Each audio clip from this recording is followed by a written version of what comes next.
Good evening, and welcome to the Baseball and Beer Podcast. I'm your host, John Nee, along with my beer expert, the beer Sherpa, J.R. Nicholas. Hello. It's probably been over a week since we last spoke. I believe before the Phillies headed out on the road trip to Boston and Baltimore. Didn't go too good, did it? Nah. Trip.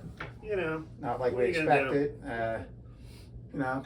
It was a rough, It was a rough road series trip. up in Boston. Yes, it was. Yeah, there was some pitching kind of let us down up there a little bit. Nola didn't do real well, I believe. Sanchez, bullpen let us down a little bit up there. After the Sanchez, yep.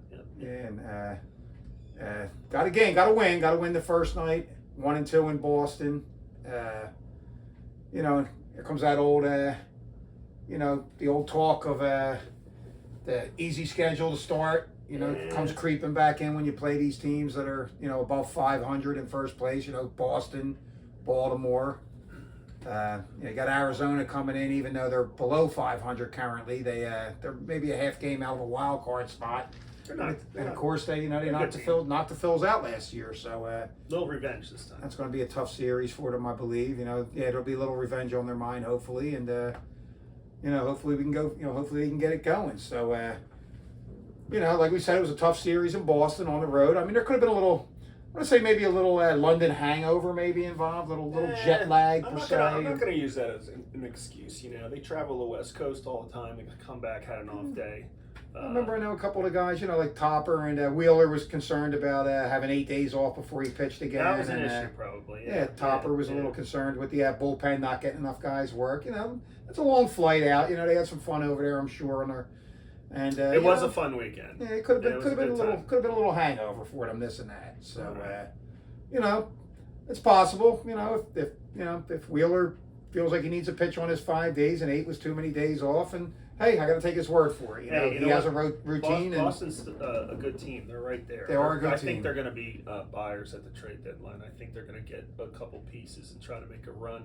I mean, they're certainly not going to take down the Yankees or the Orioles, but they're going to get in the wild card race if they. They could be. I don't think they're going to, start selling guys. No, trading guys. We would hope not. So then we moved on to Baltimore. They moved on to Baltimore, where it was basically it seemed like a home series. It was. We were down there this weekend, and Phillies red and some orange. Yeah, a little bit of orange. A little bit of orange. Phillies fans everywhere the whole Phillies weekend. Fans everywhere. Again, we were amongst the Philly. We have some beer to discuss from Baltimore. We have some beer, as promised. I went to Union Brewing on Sunday, on Father's Day. I know you went home and went to your dad's pool, and I went to outside of Baltimore, right off of Route 83. Union Brewing is a fun hang, big warehouse, big space, killer kitchen. Nice. Liam got his smash burger, and this beer we're drinking right here is the Skipjack Pilsner. And I'm not going to go in a long dissertation about, they got a lot of information on their site here. It's a, authentic Bohemian Pilsner, Bohemian Pilsner malt, old world hops create this clean, crisp, and refreshing beer, light body, blah, blah, blah, hops, 5.1, it's not too boozy. Not too bad. It's really, work night beer. This is definitely a beach beer, Beach beer, work night beer. That. And I'm going to get with an IPA in a little bit, but I really like it there. This site's really friendly, actually. I like how they got this set up here. But anytime you're in Baltimore, go to Union Craft Brewing. Did hit the Pratt Street Ale House, where they do brew some pretty good beers. I had some hazy before the game. It's not bad. And of course, my Flying Dog in the ballpark was pretty solid. Yeah, the ballpark had some good beers. Union is in the ballpark, but I didn't seek it out. You have to walk around behind home plate. There's a stand there. Apparently, that's the only place. Only place you can get it. Yeah. We made our way out to right field from our seats. It was next to impossible to sit. We had seats out in left field. The sun was blaring on us. It was almost next to impossible to sit there. It was just too hot. So I like that restaurant out there on Utah Street. That's a Utah Street right field, and we went inside to the bar a little bit, and air conditioned in there, so that helped out a little bit. Beers were cold. Packed with Phillies fans. The wives were happy. We had the wives with us on the trip. The sons were with us. In the air conditioning, everybody kind of got in the air. Yep, enjoyed it. And then we ventured up to the Batter's Eye Bar. Center field. That's a fun place to hang out and watch the game kind of straight on, like right above the Batter's Eye. Absolutely. You know? Absolutely. So it's, yeah. so it's kind of like almost like we were in the pass and stow at the game, since it was pretty much, I'm going to say 95% Phillies fans. It was a lot of Phillies fans. I don't know about 95, but it was a lot of Phillies. In the bar, oh, it yeah. seemed like all the Phillies yeah. fans. Phillies fans all over beating the heat. Pratt Street. But it was a good weekend. Other than the outcome of the games, the games didn't go the way we went again. Baltimore's a solid team. You know, Santander and Gunnar Henderson, and they got some great young players. The Orioles do, and they pitch really well. So. Yes, they do. So, except for you're going to get into Wheeler and stuff. So yeah, well, the pitching struggled a little bit in this series, and again, you start to hear on the people talking again. They start to say, well, the week schedule comes up again. Phillies playing teams below 500. Now they played a couple teams, but we beat Milwaukee. They came in here, they swept them. That's a team that's over 500. So, you're gonna hear it until you win some games against some better teams. That was a hell of a game Friday night. I did not stay up for the hour and 10-minute rain delay. I had to go to bed Friday night. That was a shame. That it was so exciting. Those plays at the plate, everything. Absolutely. I was at Brewery ARS that we featured last time on the podcast, and brought some, had to restock after our last podcast. I went to ARS, got some more games. Speaking of restocking, and I'm gonna need a little more in there. And then I came home and had to go to bed. I was just pooped. But that was an exciting game. Even though I had to wake up and find out what happened. Very exciting game. As was Saturday's game. Saturday's game was solid, good 2-2, and then until it wasn't. Ruiz, I believe, came in the 7th or 8th, and it kind of imploded a little bit there, and that was that. But with that, every team's gonna have bullpen issues. Like that. It's gonna happen. I mean, there was some extracurricular activity in the Inner Harbor that week. It was Fleet Week, so we got to see some cool flyovers. Yes. That hovering F-35, jet that was neat. That was really cool. They actually stopped the game at one point. The ump called a timeout on Sunday. He called a timeout when someone was ready to pitch, as it flew over, to give everybody a chance to see it. So that was kind of cool. They had some Navy stuff going on down there, some World War II planes flying around. All in all, it was a good weekend. Like I said, a lot of Phillies fans, and I look for that to be, that's something to look forward to going forward. I'm sure that's going to be the norm now. Phillies fans traveling down there every year, and it's an easy ride. It's an easy ride, or every other year, I should say. Next year, the series will be up here in Philly. Yeah. So, it's a good series. If you've never been down to Baltimore, I guess take a chance to get down there I guess next that time. means they'll be playing in Yankee Stadium too. They seem to rotate it like that. So with that, it brings us, brings the Phillies home to where they came home against San Diego, and we got 2 wins there. We didn't get the sweep. Kind of bullpen kind of fell apart again yesterday a little bit. Couple errors in there that didn't help, and but we won the series, and that was good to see after losing a couple up there in Boston. Yeah, coming back from Baltimore and beating them up pretty good on Tuesday night Monday night was a really good game. Yeah, it was a nice game. Me and my son were down for that game. A couple homers, I Schwarber. went Tuesday and saw the comeback, and that was awesome. That was a great game in the ninth. 4 inning. straight hits off the closer. Hadn't blown a save all year. That guy's really good. Yes, he is. I forget his name. Is it Suarez? Suarez. Can't forget that. I can't. I did. Temporarily brain fart. That's Bedlam at the bank when Harper helmeted off him in the playoffs in 2022. Yes. So okay. Harper started that rally with a base hit off him, and then bomb. Stott tied it, and then of course Cassidy, who had a big night. Cassidy of all people, 4 for 4. And I think it was with a walk. For the win, and like we said, it's a series win. We got Arizona coming in now, so hopefully we can get a couple more there. But also with the San Diego series, brought the return of Trey Turner, which is nice to see Trey come back. Yes, and Marsh came back. Marsh was back. Yes, was he in Boston or no? Baltimore. He came back. Baltimore. So Marsh is back. Turner came back. It was good to see Trey back. Looks like he's okay. He's running well. This and that.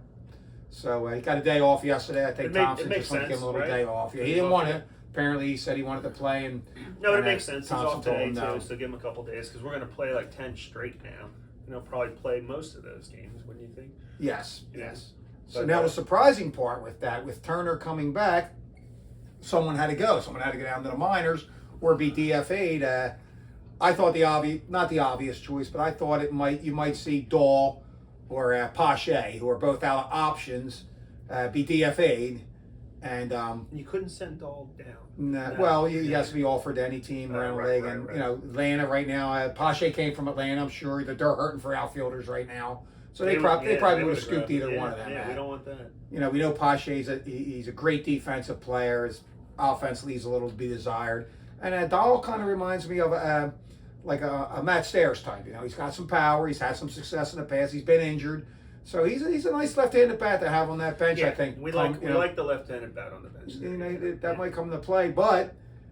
But he's like Merrifield. He's hitting like 200. Yes, you know we need them to get going because we need with them staying, Johan Rojas was who had options was sent back down to the minors. I was kind of surprised a little bit. They stuck with him this long. I did not expect to see him go, but I guess they didn't really feel they could lose those other players. So it kind of comes into play with you know, we need offense, John, and JT not in the lineup hurts us too. You know? Absolutely. I mean, so they did that. They had to do what they had to do. So it looks like we're going to have a platoon here. It looks like it's going to be Dahl in left and Marsh in center against righties, and they're going to go with Merrifield in left and Pache in center when they play lefties. Thompson did say he will get Marsh a few games against lefties, so it might not be a 100% platoon, but I'm thinking. Well, I know Schwarber can hit lefties, but Marsh is struggling. Marsh is struggling very bad against lefties, and Amundo Sosa took some fly balls. They said before each game in San Diego out in left field, so he might come into play out there. I was thinking like you got to get Sosa some at bats because that's our guy. Absolutely, he's been playing well. I mean, there's also some Trey talk. Being out as long as he was solid. I mean, if that was a situation you were looking to do, you know, Turner's an exceptional athlete. He's not the best defensive shortstop. He does make a lot of errors. So, being the athlete that he is, I would probably think. I mean, of course, Turner would have to be open to this, and he is coming back from the hamstring. But they'd probably be better off with maybe trying Turner in left field and leaving Sosa, who is a better defensive shortstop, at short every day. Now, can Sosa play every day? He has for a few weeks while Turner was out. I would imagine as the season goes on, he's been a bench player. He'd probably be more exposed to pitching, and that average would probably tend to start coming down. So I don't know if they're Thompson might get him a game That's or a two little here extreme, and there. maybe. Yeah, it's be tough trying to stay him. But So it's a lot of good. It's some good problems. Too, you know, the big question is can Dahl and Merrifield. I'm all right with Marsh and Pache. Pache hits a little bit. Hopefully batting against lefties will hit. We know he's good defensively. Marsh, again, hits righties. So I'm okay with that platoon in center. The big question here is Dahl and Merrifield. Both Dahl's down to 200 now. He does have that power, like I said. I value him more as a bench player, not really a platoon player. So we'll see. We'll see if Merrifield can get that average up. You know, he was a 270 hitter last year. He is a little older now at 36. Dahl's, I believe, around 31, 32. So they're a little on the older side, but maybe this platoon will work out for them, hitting the lefties, you know, hitting the and as you discussed before, probably like earlier in the season when you were talking about maybe getting some help come trade deadline. I think that's it. Definitely, I think that's a must. Definitely, the bullpen bullet is a must. Yes, we're going to need someone to arm and maybe another bat. You know, maybe another. Well. Which means somebody's going to have to go. I'm going to say right now, I would say pretty much. Like, we'll see how this plays out. And then up until the trade deadline, see how these guys that you're talking about hit 200 and stuff. If they get any better, that pretty much determines where I think they're basically on a 6-week audition until the trade deadline. Sure. Absolutely. But definitely a bullpen. You know, they're going to need a bullpen piece. They know that. Soda has just not been good in his time in Philadelphia. We talked about that last week, and I don't see why they would expect him to be a guy you could trust in a high leverage situation in a playoff game. So I do look for them at the trade deadline to pick up another reliever. Look, is it going to be a closer? Probably not. They're not going to sell the farm here for this. They might just pick up another like Hoffman. Like somebody maybe not even that. Maybe just a guy that could eat a 6th inning up for you or something, and that. But they're going to add an arm down. Sir Anthony's been pitching better. Sir Anthony is coming around. That's kind of good. That'll really help. So they do have 6 solid guys down there. So.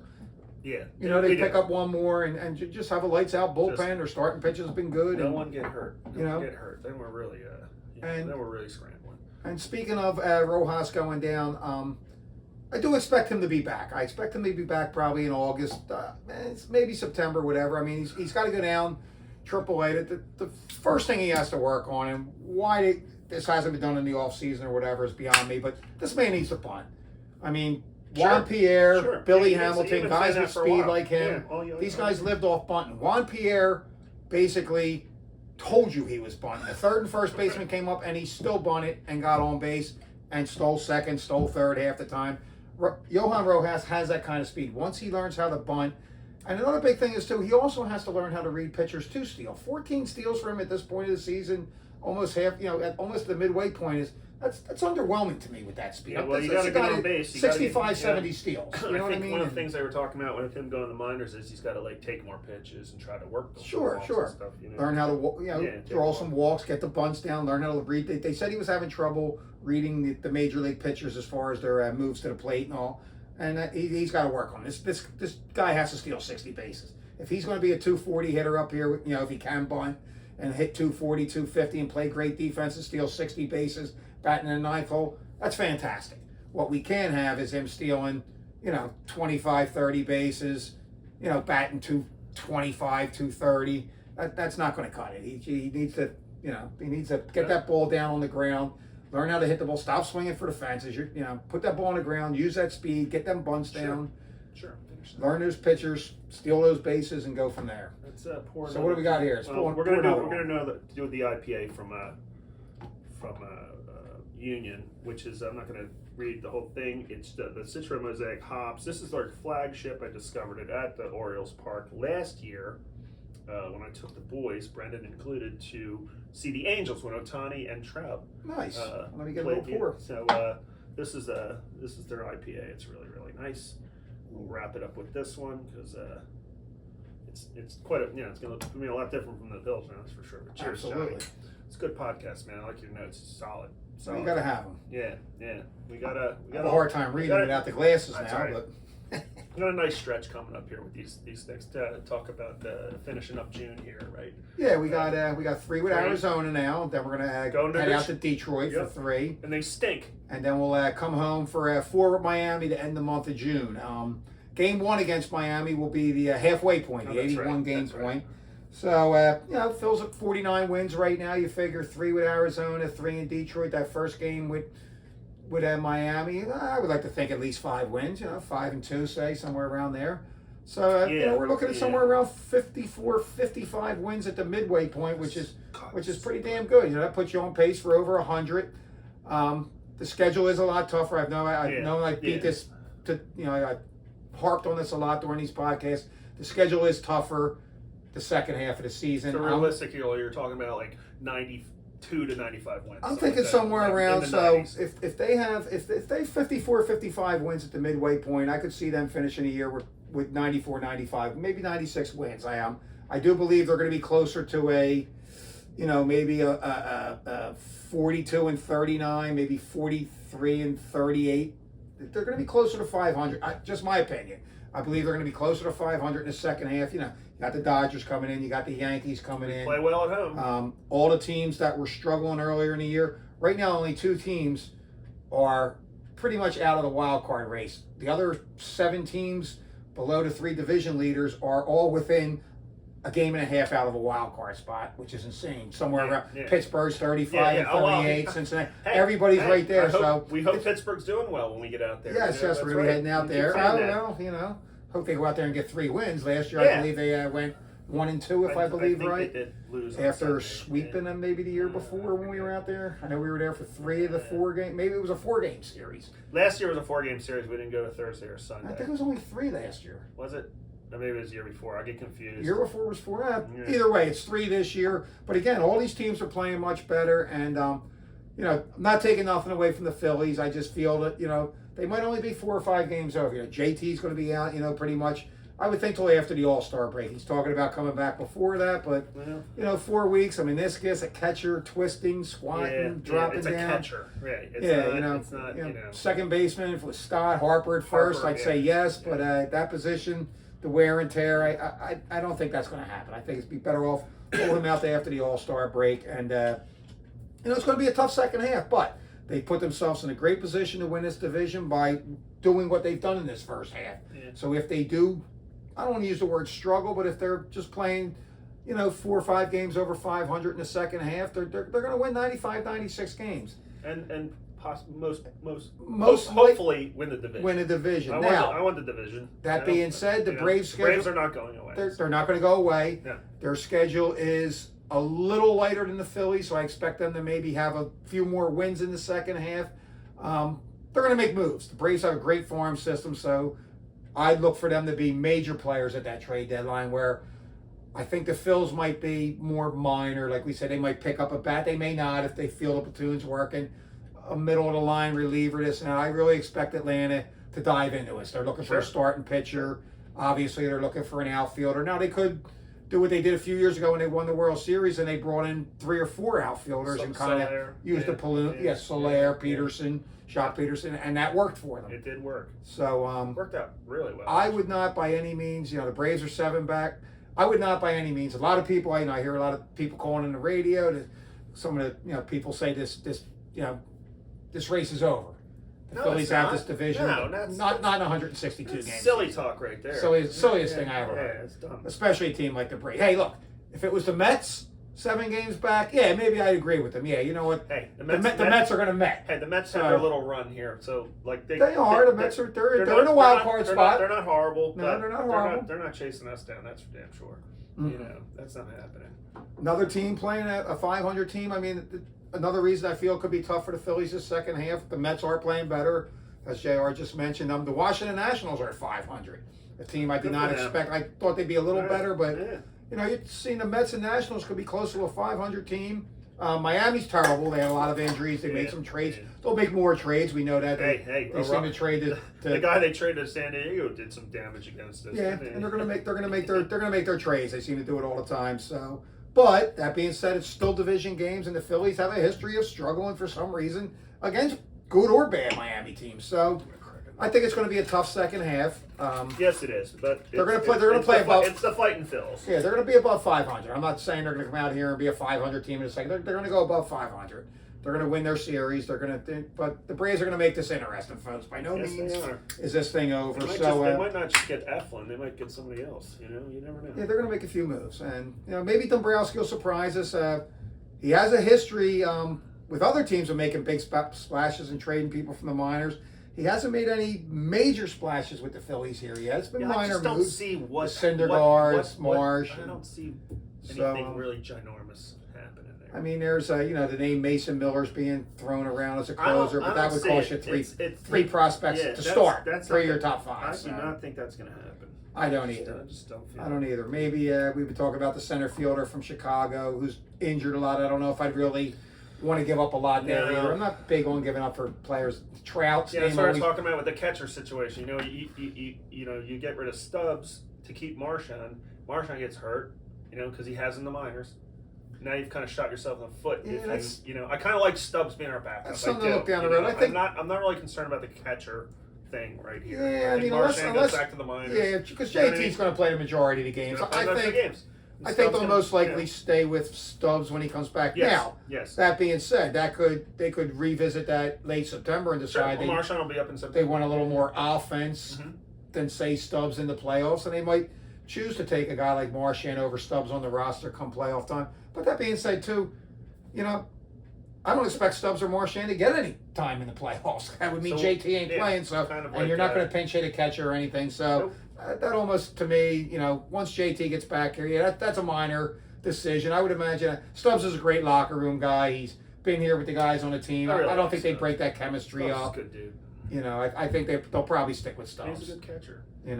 Next year now, come the spring training, it might be a different story. Marchand, if they have a little competition there, Marchand is a very good defensive catcher, and he has more offensive upside than Stubbs. So I would expect this is probably Stubbs' last go around with the Phils right now, believe it or not. So hey, it is what it is. Yeah, but it's baseball. But anyway, folks, we got a second half to look forward to here, and as always, it's great talking to you. Yeah. We'll look to check back in at the halfway point. We'll let you know where we're at, and we'll go from there. Have a great night, all. Yeah. Cheers. Cheers. Go Phillies.